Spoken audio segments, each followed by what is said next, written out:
ప్రపంచంలోనే అతిపెద్ద రాజ్యాంగం కలిగిన భారతదేశం, సర్వ మతాలకు ప్రతి కులానికి సమాన హక్కులు కలిగిన ఈ దేశం మన దేశ చట్టాలను రూపొందించే పార్లమెంటు భవనం భూమి మాది అని, దేశ అత్యున్నత న్యాయస్థానమైన సుప్రీంకోర్టు భూములు కూడా మావే అని ఒకే ఒక్క మతానికి చెందిన బోర్డు అభివర్ణిస్తే ప్రభుత్వ వ్యవస్థలే ఆ భూములకు సంబంధించిన పత్రాలను తీసుకెళ్లి ఆ బోర్డు ముందు మోకరిల్లాల్సిన పరిస్థితి.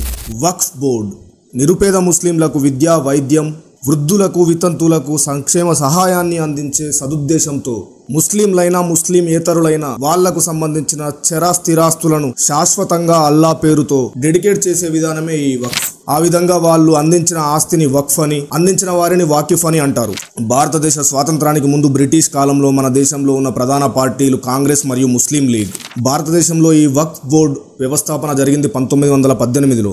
తర్వాత 1947లో భారతదేశానికి స్వాతంత్రం వచ్చి అప్పటి వరకు ఒకే దేశంగా ఉన్న భారతదేశం మరియు పాకిస్తాన్ మత ప్రాతిపదికన విడిపోయిన తర్వాత పాకిస్తాన్ ప్రాంతంలో ఉండే హిందువులు భారతదేశానికి రావడం, భారతదేశంలో ఉండే ముస్లింలు పాకిస్తాన్కు కొంతమంది వెళ్లడం జరిగింది. పాకిస్తాన్ నుంచి భారతదేశంలోకి వచ్చిన హిందువుల భూములను పాకిస్తాన్ ప్రభుత్వం ఆధీనంలో తీసుకుంది. కానీ భారతదేశం నుండి పాకిస్తాన్ వెళ్లిన ముస్లింల భూములు మాత్రం వక్ఫ్ బోర్డు ఆధీనంలోకి వెళ్తాయి. వాళ్ళ ఆస్తులను ముట్టుకునే అధికారం ప్రభుత్వానికి ఇవ్వలేదు అప్పటి సెంట్రల్ గవర్నమెంట్. ఇలా వక్ఫ్ బోర్డు ఆధీనంలోకి వెళ్లిన ఆస్తుల పర్యవేక్షణ, పరిరక్షణ, వాటి నుంచి వచ్చే ఆదాయ వ్యవహారాలన్నీ కూడా వక్ఫ్ బోర్డు ఆధీనంలోనే మాత్రమే ఉంటాయి. రాష్ట్ర ప్రభుత్వాలకు గాని, కేంద్ర ప్రభుత్వానికి గాని ఆ ఆస్తుల మీద ఎలాంటి అధికారం ఉండదు. ఈ వక్ఫ్ బోర్డు ఆధీనంలో ఉన్న భూములను, ఆస్తులను పరిరక్షించడానికి 1954లో అప్పటి ప్రధానమంత్రి జవహర్ లాల్ నెహ్రూ తీసుకొచ్చిన చట్టం ప్రకారం వక్ఫ్ ఆస్తుల పర్యవేక్షణ ఒక బోర్డు ఆధీనంలో ఉంటుంది. అదే వక్ఫ్ బోర్డు. ఈ బోర్డులో ఉండే సభ్యులను ముస్లిమేతరులు, స్త్రీలు కాకుండా ఉండే విధంగా రాష్ట్ర ప్రభుత్వాలు నియమిస్తాయి. తర్వాత 1964లో వచ్చిన వక్ఫ్ అమెండ్మెంట్ బిల్ తో వక్ఫ్ సెంట్రల్ కౌన్సిల్ అనేది మినిస్ట్రీ ఆఫ్ మైనారిటీ అఫైర్స్ కింద పరిగణించబడుతుంది. తర్వాత 1995లో అప్పటి గవర్నమెంట్ తీసుకువచ్చిన అమెండ్మెంట్ యాక్ట్ ప్రకారం ఈ వక్ఫ్ బోర్డ్స్ కి విచ్చలవిడి అధికారాలు ఇవ్వడం జరిగింది.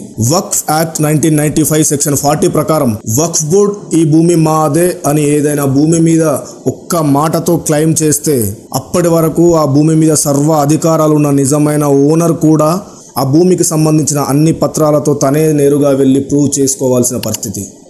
ఇలా వక్ఫ్ బోర్డు క్లెయిమ్ చేసుకున్న ఆస్తుల విషయంలో ఎలాంటి సివిల్ కోర్ట్స్ ఇన్వాల్వ్మెంట్ ఉండదు. వక్ఫ్ బోర్డు ఆధీనంలో ఉండే ట్రైబ్యునల్కు వెళ్లి మాత్రమే తన ఆస్తి పత్రాలను సమర్పించి నిరూపించుకోవాల్సిన పరిస్థితి. ఇక్కడ ఆస్తి మాది అని క్లెయిమ్ చేసిందే వాళ్ళైతే మళ్ళీ వాళ్ళే ఎలా నీ ఆస్తిని నీది అని నిర్ధారిస్తారు? ఈ వక్ఫ్ బోర్డు ఏదైనా గుడిని గాని, బడిని గాని, చివరకు దేశ పార్లమెంట్ భవనం ఉన్న భూమిని కూడా ఒక సమయంలో ఈ భూమి మాదే కాబట్టి ఇది వక్ఫ్ చెందుతుంది అని ఒక మాట అంటే చాలు, మొత్తం గవర్నమెంట్ వ్యవస్థ కూడా ఆ భూమికి సంబంధించిన పత్రాలతో వక్ఫ్ ట్రైబ్యునల్ ముందుకు వెళ్లి నిలబడాల్సిందే. ప్రపంచంలోనే అతిపెద్ద రాజ్యాంగం కలిగిన భారతదేశంలో ప్రభుత్వం కూడా తన భూమిని కాపాడుకోవాలన్నా, నిర్ధారించుకోవాలన్నా ఒక మతపరమైన వ్యవస్థ ముందు మోకరిల్లాల్సిందే. తమిళనాడులోని తిరుచెందురై అనే మొత్తం గ్రామాన్ని వక్ఫ్ క్లెయిమ్ చేసుకుంది. ఆ ఊర్లో ఉన్న ఒక రైతు తనకున్న భూమిని అమ్మేసి కూతురి పెళ్లి చేద్దామనుకుంటే ఆ భూమిని ఎవరూ అమ్మడానికి, కొనడానికి లేదు. ఎందుకంటే ఆ ఊరితో పాటు చుట్టూ ఉన్న 18 ఊర్లది, ఆఖరికి 1500 సంవత్సరాలు కలిగిన ఒక హిందూ దేవాలయం ఉన్న భూమిని కూడా తమిళనాడు వక్ఫ్ బోర్డు తమదే అని క్లెయిమ్ చేసుకుంది. కేరళలో 600 క్రైస్తవ కుటుంబాలు నివసించే ఒక ఊరినే వక్ఫ్ తమదే అని క్లెయిమ్ చేసుకుంది. కొన్ని రాష్ట్రాల్లో అయితే గిరిజన ప్రాంతాల్లో ఉండే భూములు కూడా వక్ఫ్ తమదే అని అనుకుంటే అక్కడ ఉండే గిరిజన చట్టాలు కూడా ఈ వక్ఫ్ చట్టాల ముందు పనిచేయవు. ఇలాంటి అదుపులేని అధికారాలున్న వక్ఫ్ ఆస్తుల విలువ ప్రస్తుతం 9 లక్షల పైచిలుకు ఎకరాలు. భారత రైల్వే శాఖ, భారత రక్షణ శాఖల తర్వాత అత్యధిక ఆస్తులు కలిగి ఉంది ఈ వక్ఫ్ బోర్డు. డిస్ప్యూట్ ల్యాండ్స్ తో కూడా కలిపితే వక్ఫ్ యొక్క ఆస్తుల విలువ దాదాపు 30 లక్షల ఎకరాల పైనే. వక్ఫ్ బోర్డు దగ్గర ఉన్న ఈ ఆస్తులను కరెక్ట్ వేలో మెయింటైన్ చేస్తే కనీసం సంవత్సరానికి 1000 కోట్ల ఆదాయం లభిస్తుంది. కానీ వక్ఫ్ లెక్కల ప్రకారం ఇది 200 కోట్ల లోపే. బోర్డులో ఉండే పెద్దలే అవకతవకలకు పాల్పడి పేద ముస్లింల అభ్యున్నత కోసం ఏర్పాటైన ఈ వక్ఫ్ ని ప్రక్కదోవ పట్టిస్తున్నారని కొందరి వాదన. వక్ఫ్ దగ్గర ఉన్న ఆస్తుల విలువలు, వచ్చే ఆదాయాలు ఎలాంటివి కూడా ప్రభుత్వ రెవెన్యూ లెక్కల్లో ఉండవు. అసలు భారత రెవెన్యూ చట్టాలేవి వక్ఫ్ కి అమలు కావు.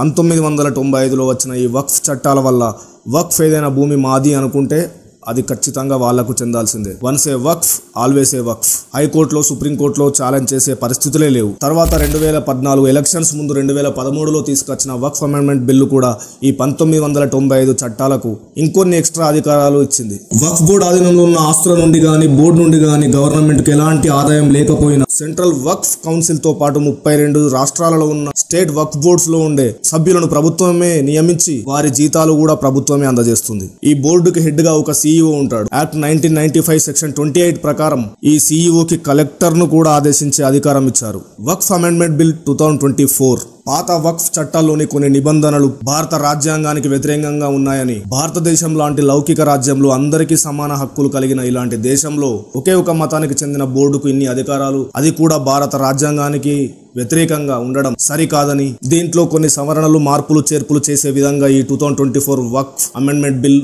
తెరపైకి వచ్చింది. పార్లమెంట్ లో వాడివేడిగా జరిగిన చర్చల మధ్య లోక్సభ, రాజ్యసభతో పాటు రాష్ట్రపతి ఆమోదం కూడా పొందింది ఈ వక్ఫ్ అమెండ్మెంట్ బిల్ 2024. కొత్తగా వచ్చిన ఈ చట్టం ప్రకారం ఏదైనా ఆస్తిని వక్ఫ్ బోర్డుకు అప్పగించాలి అంటే ఆ వ్యక్తి కనీసం 5 సంవత్సరాల ఇస్లాం మతాన్ని ఆచరించి ఉండాలి. 1995 యాక్ట్ లోని వక్ఫ్ బై యూజర్ అనే ఒకే పాయింట్ తో ఎలాంటి రిజిస్ట్రేషన్ డాక్యుమెంట్స్ లేకుండా, ఎలాంటి ఆధారాలు లేకుండా ప్రైవేట్ వ్యక్తులది కానీ, ప్రభుత్వానికి సంబంధించిన భూమి కానీ మాది అంటే బాధితుడే నిరూపించుకోవాల్సిన పరిస్థితి ఉండేది. కానీ ఈ కొత్త అమెండ్మెంట్ బిల్ ప్రకారం వక్ఫ్ ఏదైనా భూమిని క్లెయిమ్ చేసుకోవాలి అంటే దానికి సంబంధించిన పత్రాలను చూపెట్టాల్సిందే. ఇప్పటి వరకు వక్ఫ్ ఆధీనపరుచుకున్న ప్రభుత్వ భూములకు సంబంధించిన సరైన పత్రాలు లేకపోతే ప్రభుత్వం ఆ భూమిని తిరిగి తీసుకునే అవకాశం ఉంది. ఇలాంటి భూములకు సంబంధించిన సర్వే అధికారాలు కంప్లీట్ గా కలెక్టర్ ఆధీనంలోకి వెళ్తాయి. పాత చట్టంలో వక్ఫ్ తమ భూములు అనుకున్న వాటిని సర్వే చేయడానికి బోర్డుకు సంబంధించిన వ్యక్తి మాత్రమే సర్వేయర్ గా ఉండేవాడు.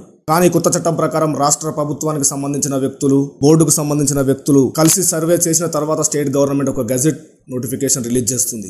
తర్వాత సంవత్సరం లోపల ఆ భూమికి సంబంధించిన పత్రాలతో ఏదైనా సివిల్ కోర్టులో చాలన్ చేసే అవకాశం ఉంటుంది. పాత చట్టంలో అయితే వక్ఫ్ ట్రైబ్యునల్ ముందు మాత్రమే వెళ్లి నిలబడాల్సిన పరిస్థితి. ఈ కొత్త చట్టం ప్రకారం వక్ఫ్ బోర్డు సభ్యులలో 2 ఖచ్చితంగా ముస్లిమేతరులు ఉండవలసిందే. స్త్రీలకు వారసత్వ చట్టాలు వర్తింపజేసి వాళ్ళ తల్లిదండ్రుల ఆస్తులపై వాళ్ళకే హక్కు ఉండే విధంగా ఈ కొత్త బిల్లులో రూపొందించబడింది. భారతదేశంలో ఏ ఇతర మతాలకు లేని సర్వాధికారాలు ఒక మతానికి చెందిన బోర్డుకు ఉండడం వల్ల ఈ చట్టాలలో ఉండే లూప్ హోల్స్ ని ఉపయోగించుకొని బోర్డు సభ్యులు కూడా అవకతవకలకు పాల్పడి వివిధ రకాల భూములను ఆధీనపరుచుకునే క్రమంలో వెలువెత్తిన సమస్యల వల్ల కేంద్ర ప్రభుత్వం ఈ నూతన చట్టానికి శ్రీకారం చుట్టింది. జై హింద్.